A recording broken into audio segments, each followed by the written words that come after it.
அந்த 10 அடி புத்துக்குள்ளே நாகத்தா எத்தனை நாள் இருப்பேன் 10 அடி புத்துக்குள்ளே நாகத்தா எத்தனை நாள் இருப்பேன்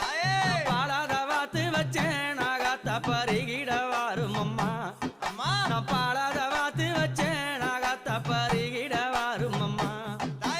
10 அடி புத்துக்குள்ளே நாகத்தா எத்தனை நாள் இருப்பேன் 10 அடி புத்துக்குள்ளே நாகத்தா எத்தனை